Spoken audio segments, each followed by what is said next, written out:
let's assume we got through demo week, we all survived, and we get to the point where ideally you either have a clear leader in the clubhouse, but in a perfect world, I actually want you to come up with your final two.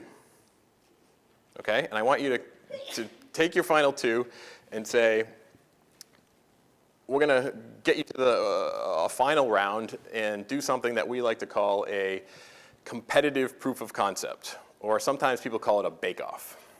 Anyone ever done this? Yeah? Have you done it over like 1 week or 2 weeks? 6 months? Yeah. And they can take any time, any length of time that's necessary. But if there's one thing I can say, that the people that spend time during this phase doing the proof of concept and bake-off correctly,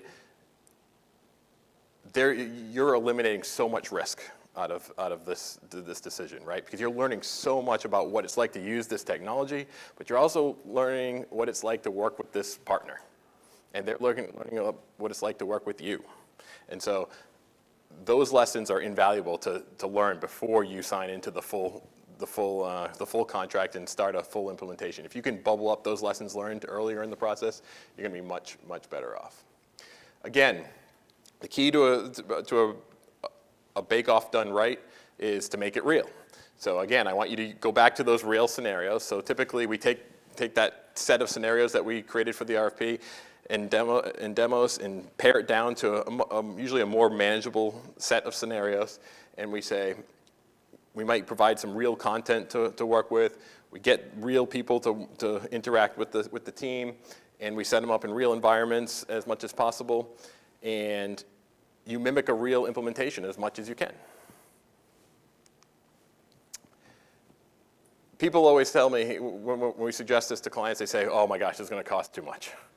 We can't have people out of work for this amount of time, take them out of their real jobs and apply them to a bake-off. And I get that. I mean, that's reality, and I get it.